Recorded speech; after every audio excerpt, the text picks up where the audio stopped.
స్తుతి ఆరాధనా ఆరాధనా స్తుతి ఆరాధనా ఆరాధనా స్తుతి ఆరాధనా. మన ప్రభువును రక్షకుడైన యేసుక్రీస్తు నామమున కూడొచ్చిన మొదటి స్థితి తరపున లభించిన మొదటి స్థితి కుటుంబ సభ్యులకి మనం తెలియజేసుకుంటున్నాం. అదేవిధంగా మనం చిన్న ప్రార్థన చేస్తున్నాం. ఎంతగానో ప్రేమిస్తున్న మాకు యాత్రలకు తండ్రి స్తోత్రాలు చేసుకుంటున్నాం. ప్రభువా తండ్రి ఉపాధ్యాయుని బట్టి మీకు స్తోత్రాలు తెలియజేసుకుంటున్నాం. అదేవిధంగా తండ్రి ప్రభువా మేము మాటలు పోల్చుకుని ప్రభువా తండ్రి నాకు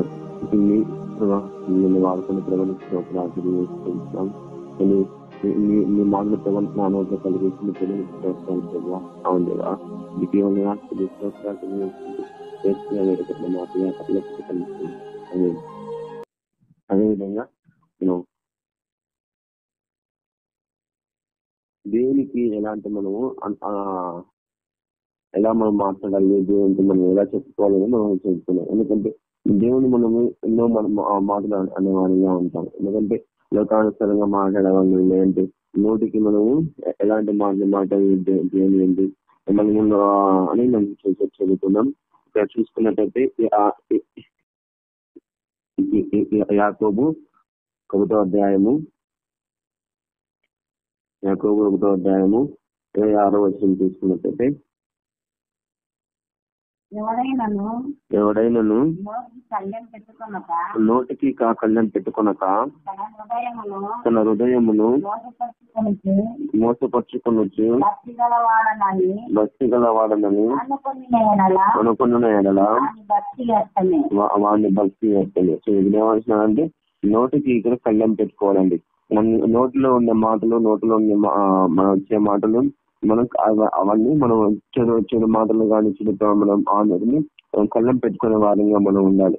ఇందులో మనం ఆవు చెడు గడ్డి తినకుండా దానికి ఎలాగా దాని మూతికి ఎలాగ అది కడతారో మనం కూడా అలాంటి మనం మనలో ఉన్న మాటలు కానీ మనలో వచ్చే మాటలు కానీ దేని మనం భయభక్తులు కలిగి మనము మన నోటికి కళ్ళం మనం పెట్టుకోవాలి. లేకపోతే మనము లోకానుసారంగా మనం మాట్లాడే వారంగా మనం ఉంటాం.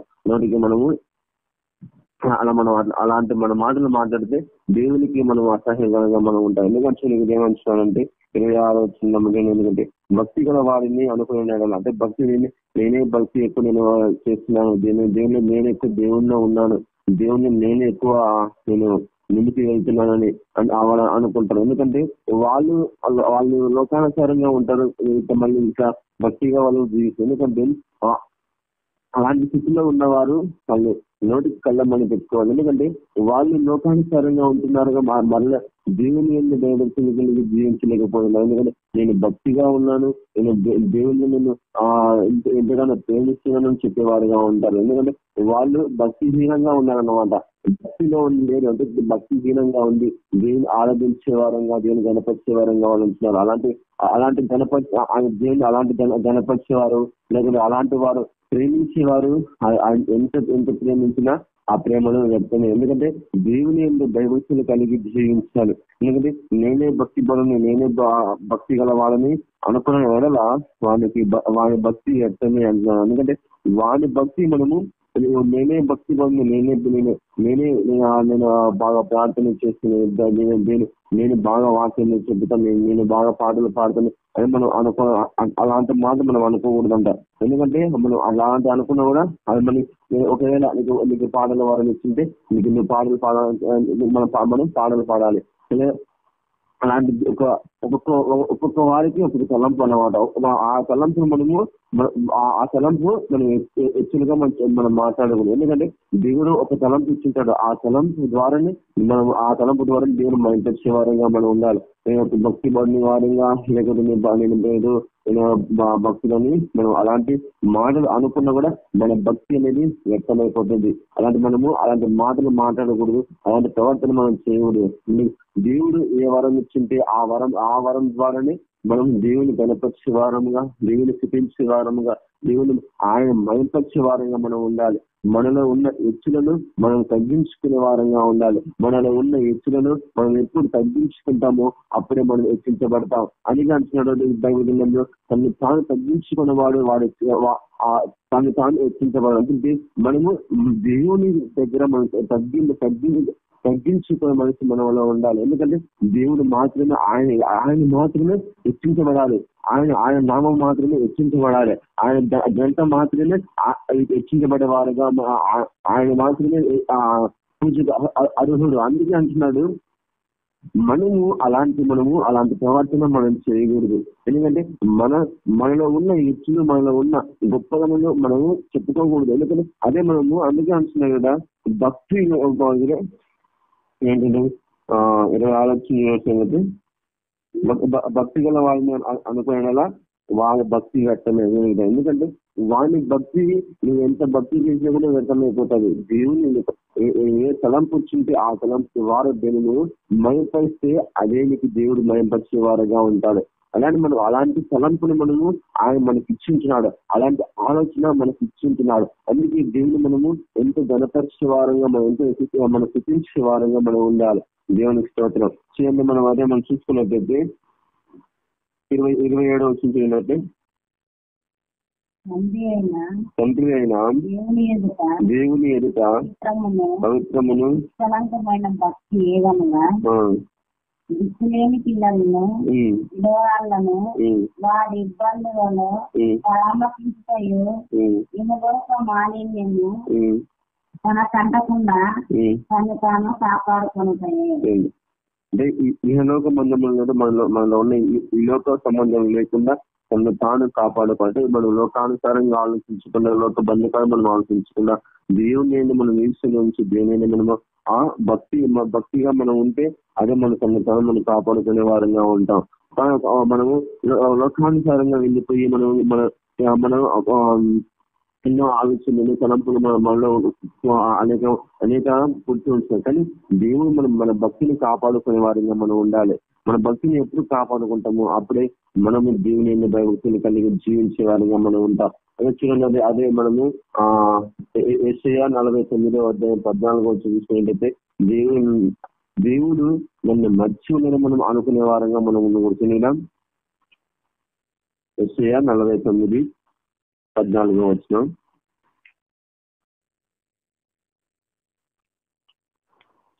యెషయా 49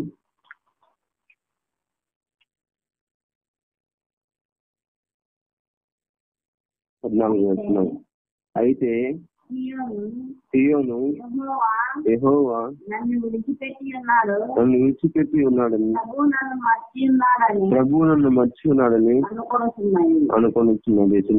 ఇక్కడ చూసుకున్నట్లయితే యెషయా భక్తుడు సీయోను ఏమంటున్నాడంటే ఇక్కడ ఆయన మర్చి ఉన్నాడని అనుకుంటున్నాడు. ఎందుకంటే ఆయన మనం మర్చి ఉంటే మనం ఈ లోకంలో మనం ఉండం. ఆయనగా మర్చి ఉంటే మన ఈ లోకంలో మనం అసలు మనం ఈ లోకంలో మనం జీవించే వారంగా కాదు. ఎందుకంటే ఆయన మనకు కనిపిస్తే మన పైన ఎల్లప్పుడు ఆయన హస్తం మన పైన ఎప్పుడు ఉంది కనుకనే, ఆయన కృప ఎప్పుడు మన పైన ఉంది కనుకనే మనం ఇలాంటి మన ప్రాణాలతో మనం ఉన్నాం. అదే రీతిగా ఆయన ఒకసారి మనం మర్చిపోతే ఆనాడు కాలంలో నోవాహు కాలంలో ఆయన పాపం ఆ కాలంలో నోవాహు కాలంలో పాపం ఎక్కువైందని అక్కడ ఉన్న ప్రతి ఒక్క మనిషిని నశింపజేశాడు. కానీ నోవాహు కుటుంబం మాత్రం ఎందుకు ఆయన ఎన్నుకున్నాడంటే వారిని దేవుడు చూస్తున్నాడు. ఎందుకంటే వాళ్ళు దేవుడు మర్చారని అనుకోలేదు. దేవుడు వాళ్ళ వర్షము వాళ్ళ పైన ఉంది కనుకని వాళ్ళు నీతిగా జీవించారు. అదేవిధంగా మనం కూడా మన జీవన మనం యథార్థంగా మనం జీవిస్తేనే ఆయన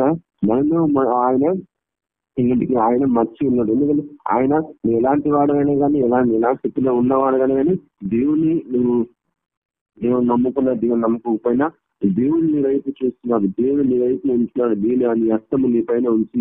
కానీ మనము మనము జీవించే వారంగా ఉండాలంటే దేవుని ఏంది మనము నిరీక్షణ కలిగి జీవించారు.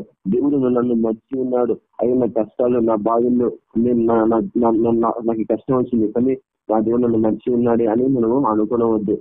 కానీ దేవుడు నిన్ను ఆపుకునేవాడుగా ఉంటాడు. నీ కష్టాలు, నీ సుఖాల్లో, బాధల్లో ఆయన నీ వెంట ఉంటాడు.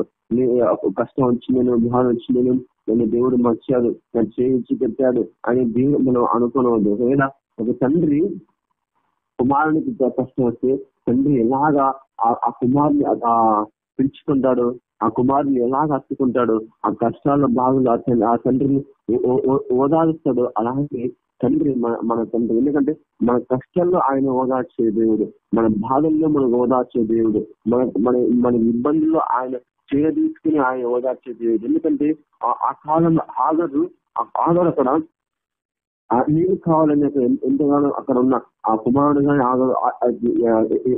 అక్కడ వెళ్ళిపోతుంటే ఆ ఎడారిలో అక్కడ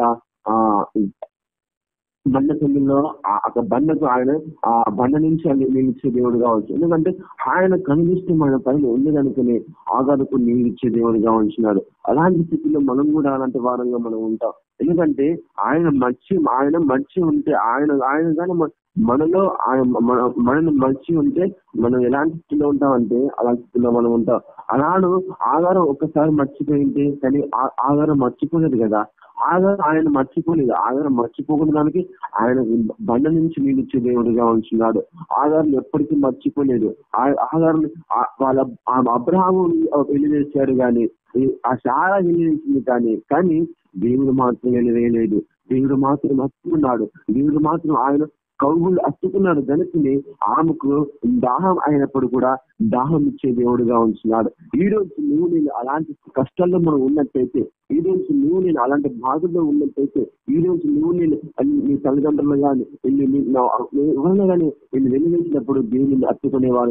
ఎందుకంటే లోకానుసారంగా నేను వెలివేయచ్చు, లోక బంధకాలను నేను వెలివేయచ్చు, నిన్ను కట్టుకున్న వారందరూ వెలివేయచ్చు. కానీ దేవుడు వెలివేసే దేవుడు కాదు.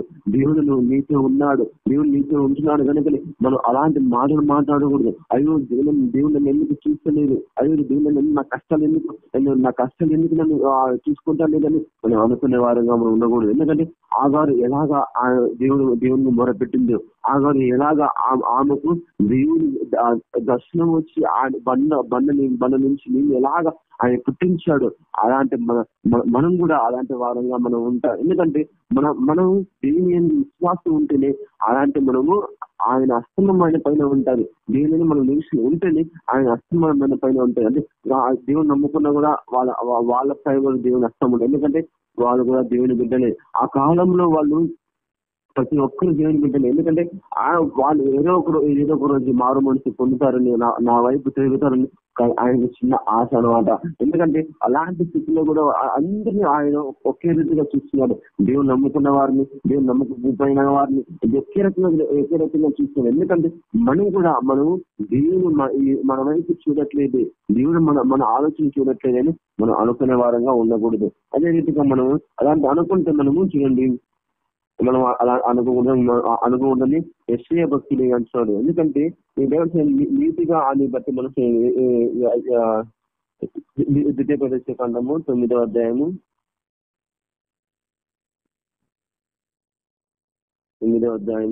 4వ వచనం. నీ దేవుడైన యెహోవా నీ ఎదుట నుండి వారిని తోలివేసిన తర్వాత నేను ఈ దేశమును స్వాధీనపరుచుకున్నట్టుగా యెహోవా నా నీతిని బట్టి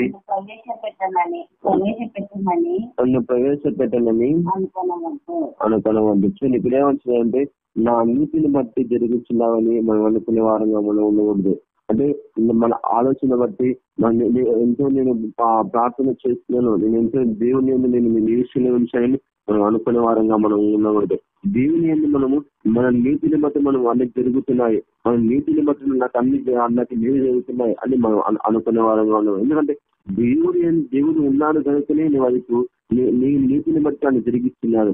దేవుడు నీ వైపు ఉన్నాడు కనుకనే ఆయన నీ నీతిని బట్టి ప్రతి ఒక్కటి సఫలం చేసేవాడిగా ఉంటున్నాడు. ఎందుకంటే నా నీతిని బట్టినే మనం నా నీతిని బట్టినే అన్ని జరుగుతున్నాయి, నా నీతిని బట్టి అన్ని సఫలం జరుగుతుంది, నా నీతిని బట్టి నేను అనుకున్నవన్నీ జరుగుతున్నాయని మనం అనుకునే వారంగా మనం ఉండకూడదు. ఎందుకంటే దేవుడు నీ పట్ల ఆయన జరిగిస్తున్నాడు.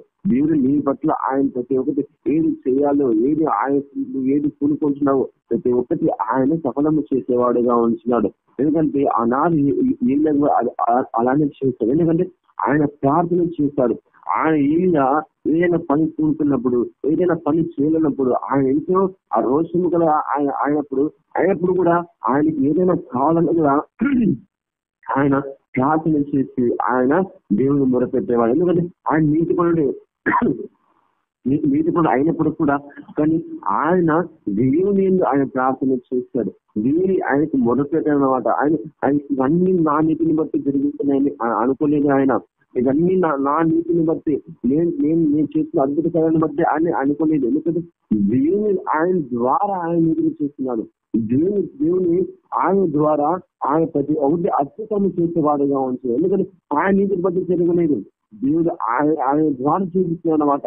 దేవుడు ఆయన ద్వారా అనేక అద్భుత కార్యాలు, ఆకాశం నుండి అగ్ని పిలిపించడం కానీ, లేకుంటే అక్కడ ఉన్న ఒక విధవరాటలను ఆ కుమారులను వాళ్ళ పుట్టిలో కింది కరగకుండా, వాళ్ళ బుద్ధిలో నూనె కరగకుండా ఎలాగా అలాంటి అద్భుత కార్యం చేసే దేవుడిగా ఉంటుంది. ఎందుకంటే మనం కూడా మన నీతిని బట్టి జరుగుతున్నాయని, మన నీతిని బట్టి మనం జరుగుతున్నాయని మనం అనుకునే వారంగా మనం ఉండకూడదు. ఎందుకంటే మన నీతిని బట్టి మనం ఆయన మనలో ఉన్నాడు కనుకనే మన నీతిని బట్టి ఆయన జరిగిస్తున్నాడు, మన ప్రార్థన బట్టి ఆయన జరిగిస్తున్నాడు. ఎందుకంటే ఒకవేళ ఒక పాస్టర్ అంటాడు ఒక పాస్టర్ అంటాడు ఏమంటే, నేను ప్రార్థన చేస్తాను, నాకు ఒక గర్భఫలం వచ్చింది, నేను ప్రార్థన చేస్తాను, అక్కడ నేను ఎన్నో అద్భుత కార్యాలు చేశాను, నేను ప్రార్థన చేశాను, ఆ చనిపోయిన వారిని లేపాను, నేను ప్రార్థన చేశాను, నేను అనేక గర్భఫలం నేను ప్రార్థన చేయగానే ఆయన గర్భఫలం వచ్చిందని, నేను ప్రార్థన చేసి ఆయన స్వస్థత పొందాలని అనుకునే వారంగా మనం ఉండకూడదు. ఎందుకంటే దేవుడు నీ పట్ల జరిగిస్తున్నాడు, దేవుడు ఆయన పట్ల జరిగిస్తున్నాడు కనుక నీవన్నీ చేయగలిగే వారంగా మనం ఉంటావు. ఎందుకంటే దేవుడు నీ పట్ల జరిగిస్తున్నాడు కనుకనే దేవుడు ప్రతి ఒక్కటి నీ పట్ల అదే. అందుకే దేవుడు ఏమంటాడంటే మన నీతిని బట్టి ఇవన్నీ జరుగుతున్నాయి అనుకోకూడదు. ఎందుకంటే దేవుడు నీ పట్ల నీతో ఉన్నాడు కనుకనే ఆయన నీ పట్ల జరిగించేవాడుగా ఉంటున్నాడు. ఎందుకంటే ఈ రోజు కాలంలో అనేక మంది పాస్టర్లు అంటారు, ఎందుకంటే నా నీతిని బట్టి అన్ని జరుగుతున్నాయి మనం అనుకునే వారంగా మనం. ఎందుకంటే దేవుడు నీ పట్ల ఉన్నాడు, నీ ప్రార్థనానికి నువ్వు విశ్వాసంగా జీవిస్తున్నావు, నువ్వు విశ్వాసంగా ఆయన నువ్వు నిరీక్షణ ఉన్నావు కనుకనే నీ ప్రార్థన సఫలం చేసేవాడుగా ఉంటాడు. ఎందుకంటే మనం కూడా దేవుని ఆయన మన పట్ల అనేక అద్భుత కార్యాలు చేశాడు. ఆనాడు కాలంలో ఎలీషా ఆయన ఎలాంటి నీతిపరుడు, అలాంటి నీతిపరుడు అయినప్పుడు కూడా దేవుడు వాళ్ళు ఎలాంటి ఎన్నుకున్నారంటే దేవుడు వాళ్ళను ఎన్నో ఆశ్చర్యకారంగా ఎన్నో అద్భుతకారంగా చేసేవాడుగా ఎన్నుకున్నారు. కానీ వాళ్ళ నీతిని బట్టి జరగలేదు. వాళ్ళతో ఉన్న దేవుడు జరిపించే దేవుడు, వాళ్ళలో ఉన్న దేవుడు వీళ్ళన్నీ ప్రతి ఒక్కటే జరిపిస్తున్నాడు. ఆనాడు అభిదేవులు వాళ్ళు విగ్రహాలు చేయనప్పుడు కానీ వాళ్ళు మొక్కలేదు. ఎందుకంటే దేవుడు వాళ్ళ ఉన్నాడు కానీ వాళ్ళ నీతిని కాపాడుకున్నారు. ఆనాడు కాలంలో వాళ్ళు అగ్నిలో వేసినప్పుడు కూడా వాళ్ళు అక్కడ ముగ్గురు ఉన్నప్పుడు అగ్నిగుండంలో 4వ వ్యక్తిగా దేవుడు వాళ్ళ మధ్యలో ఉంచాడు కనుకనే అందుకే వాళ్ళు చేయలేదు. ఎందుకంటే వాళ్ళు ఉన్న దేవుడు చూశారు, వాళ్ళు ఉన్న దేవుడు ప్రతి ఒక్కటి ఆయన కారణం చూస్తున్నారు. అగ్ని గుండంలో వాళ్ళు వెళ్ళినప్పుడు కూడా అగ్ని గుండంలో వాళ్ళతో పాటు దేవుడు ఉన్నాడు. అగ్ని గుండంలో వాళ్ళు కాలిపోతున్నారని వాళ్ళు అనుకోలేదు. ఒక్క వెంటికి కూడా వాళ్ళతో కాలిపోయి, ఎందుకంటే వాళ్ళతో దిగుడు ఉన్నాడు గనుకని వాళ్ళు అలాంటి నీతిగా ఉన్నారు గనుకని వాళ్ళు దేవుడు వాళ్ళతో చేయిస్తారు అనమాట. ఎందుకంటే నేను వెళ్ళాను, నేను అగ్ని గుండంలో నేను వెళ్ళాను కానీ నాకేమీ చేయలేదు, నేను అలా చేసేది ఆయన అనుకోలేదు. ఎందుకంటే వాళ్ళతో ఉన్న దేవుడు అగ్నిగుండంలో వెళ్ళినప్పుడు కూడా వాళ్ళకి ఏమి కాలేదు. అలాంటి మనం కూడా అలాంటి స్థితిలో మనం ఉన్నాం. మనం కూడా అలాంటి స్వభావం కలిగి వారంగా మనం ఉండాలి. మనం ఎప్పుడు అలాంటి స్వభావం కలిగి ఉంటాము. దేవుని యందు మనము నీతిగా జీవించే వారంగా మనం ఉంటాం. దేవుని యందు మనము యథార్థంగా జీవించే వారంగా మనం ఉంటాం. అలాంటి మనము నీతిని మనము కాపాడుకునేవాలి. అలాంటి మనం స్థితి మనము ఆచరించే వారంగా మనం ఉండాలి. ఎందుకంటే ఇంకోటి మనం చూసుకున్నట్టయితే మేమే బుద్ధిమంతులమని అనుకునే వారంగా మనం గుర్తుండి. రోమపత్రిక 11వ అధ్యాయము, రోమపత్రిక 11వ అధ్యాయం,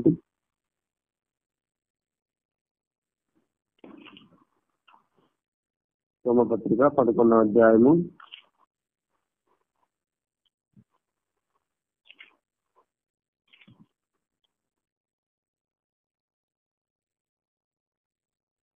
25వ వచనం చూసుకున్నట్టయితే,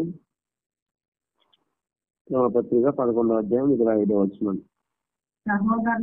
సహోదరులారా, మీ దృష్టికి మీరే బుద్ధిమంతులమని అనుకున్నట్లు ఈ మర్మము మీరు తెలుసుకొనక కోరుచున్నాను.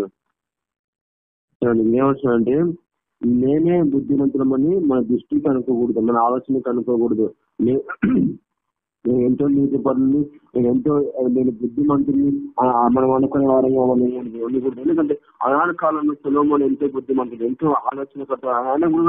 ఆయన పాపం అనేది చేశారు. ఎందుకంటే ఆయన పాపం నుంచి దావీదు కూడా ఎంతో, ఆయన నీతి పనుడు, ఎంతో బుద్ధిమంతులు అనుకున్నారు, కానీ ఆయన కూడా పాపం చేశారు. అలాంటి మనము మన బుద్ధినే మన పాపంలోకి వెళ్ళిపోతుంది, మన ఆలోచనే ఆ పాపంలోకి వెళ్ళిపోతాయి, మన ప్రవర్తనే పాపంలోకి వెళ్ళిపోతుంది. కానీ మన నేనే బుద్ధిమంతుని మనం అనుకునే వారంగా మనం ఉండకూడదు. ఎందుకంటే మన బుద్ధిని మనం కాపాడుకోవాలి, మన ఆలోచన మనం కాపాడుకోవాలి, మన ప్రవర్తన మనం కాపాడుకోవాలి.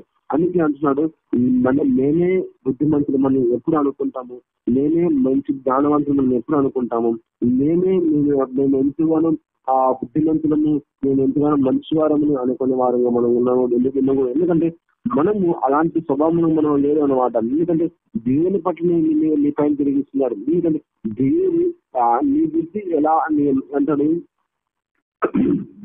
మన ఆలోచనలు, మన బుద్ధిలో మనము దేవుని మీద మనము నిరీక్షించే వారంగా మనం ఉండాలి. ఎందుకంటే ఇక్కడ మన బుద్ధి ఎప్పుడు మనమే బుద్ధిమంతులు ఎప్పుడు అనుకుంటామో అప్పుడు మనం పాపం చేసే వారంగా మనం అయిపోతాం. మనమే మన లోకానుసారంగా తిరిగే వారంగా అయిపోతాం. మనమే లోక బంధకాలు మనం అయిపోతాం.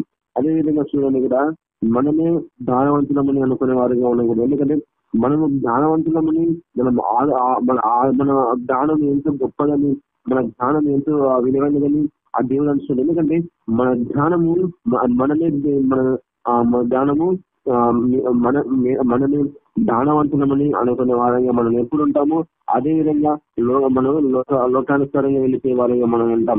చూడండి, అదే విధంగా ఫిలిప్పీ రాసిన పత్రిక పౌలు గారు రాసిన ఫిలిప్పీ పత్రిక 3వ అధ్యాయము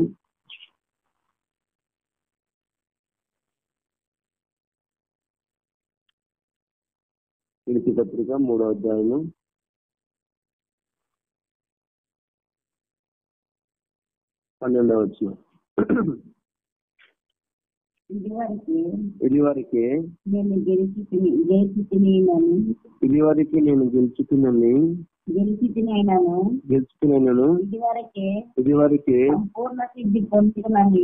సంపూర్ణ స్థితి పొందుతున్నాను. నేను అనుకోవటం లేదు కానీ నేను దేని నిమిత్తము పట్టబడుతున్నా, దాన్ని పట్టుకున్నవాళ్ళని పరిగెత్తించినాను. నేనేమైనా పౌలు గారు ఏమంటున్నానంటే, ఇది వరకు నేను అన్ని తెలుసుని సంపూర్ణంగా స్థితి నేను పొందినని నేను అనుకునే వారంగా మనం ఉన్నాం. అంటే మనకి అన్ని తెలుసులే, నాకు అన్ని తెలుసు, నీకేం తెలుసు అని అనుకునే వారంగా ఉండకూడదు.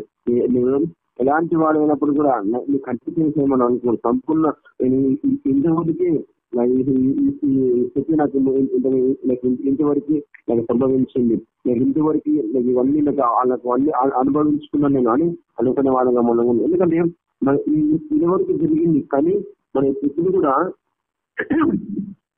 అలాంటి స్థితిలో మనం ఉండకూడదు. ఎందుకంటే దేవుడు అంటాడు, మనం ఇది వరకే నీకు అన్ని తెలుసని మనం ఎప్పుడు అనుకుంటాము. ఇది వరకే నాకు సంపూర్ణ స్థితి నాకు ఇవన్నీ తెలిసినట్టు అనుకుంటాము. ఇది వరకే మనము నాకు ఈ కష్టాలు బాధలు వచ్చాయి మనం ఏమో అనుకుంటాము. కానీ మనకి కష్టాలు బాధలు ప్రతి ఒక్కరికి వస్తాయి. ఆనాడు కాలంలో ఏమి వచ్చాయి, ఆనాడు కాలంలో దేవుడు నమ్ముకున్న ప్రతి ఒక్కరికి ఆ ప్రవక్తలకి ఆనాడు కాలంలో వచ్చి ఉంటున్నారు. కానీ మనం అంతా ఎందుకంటే ఆనాడు కాలంలో ప్రవక్తలకి దేవుని శ్రమలు వాళ్ళకి ఎందుకు శ్రమలు వచ్చాయంటే వాళ్ళు నీతిపరుడే కానీ ఆయనప్పుడు కూడా వాళ్ళు దేవుడు ఆయన శ్రమలు పెట్టలేదు. ఎందుకంటే లోకానుసారంగా ఉన్న వారు మాత్రమే వాళ్ళు శ్రమలు పెట్టారు. లోకానుసారంగా ఉన్నవారు మాత్రమే మనుషులు మాత్రమే వాళ్ళు శ్రమలు పెట్టారు. కానీ దేవుడు మాత్రం ఎన్నటికీ శ్రమలు పెట్టిన దేవుడు కాదు. దేవుడు శ్రమలు పెట్టే దేవుడు కాదు, ఆ శ్రమల నుంచి కాపాడే దేవుడు, ఆ బాధ నుంచి కాపాడే దేవుడు.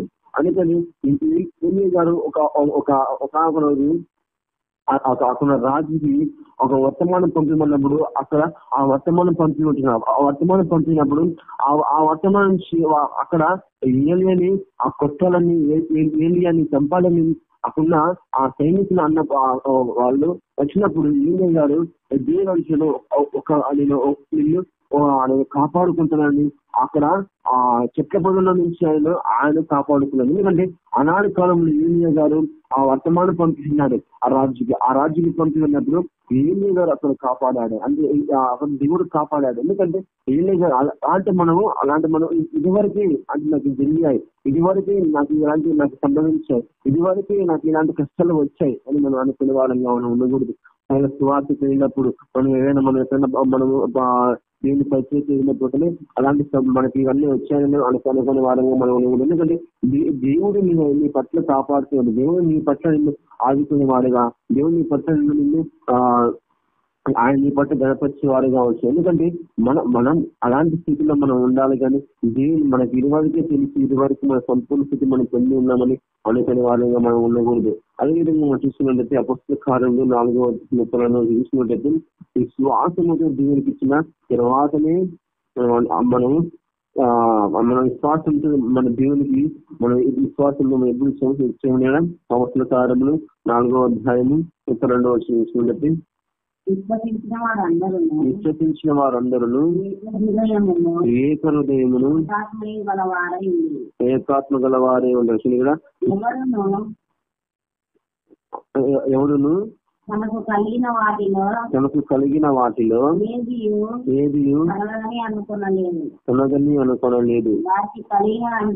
వారికి కలిగినంతయు వారికి సమిష్టిగా ఉండదు.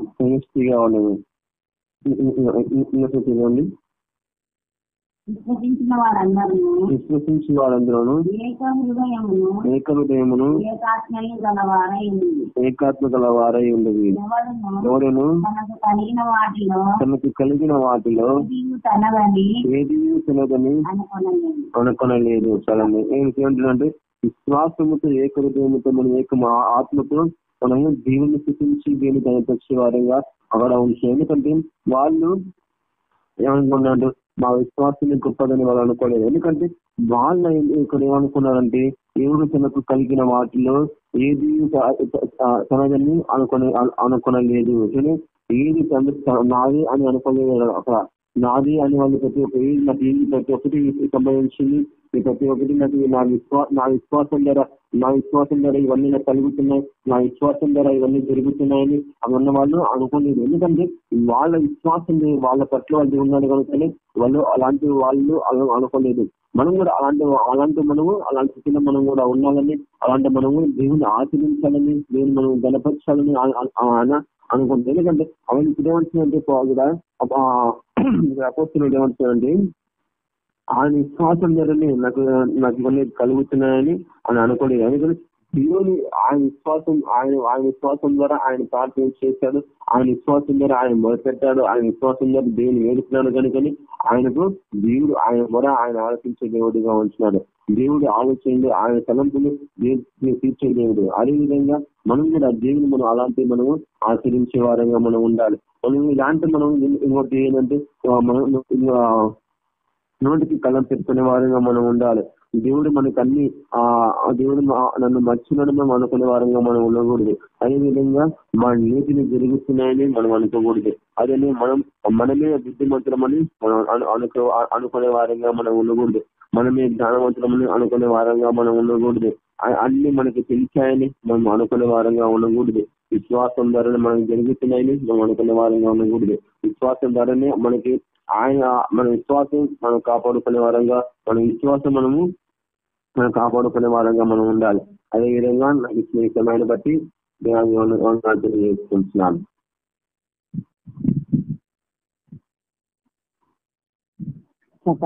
వాక్యోపదేశం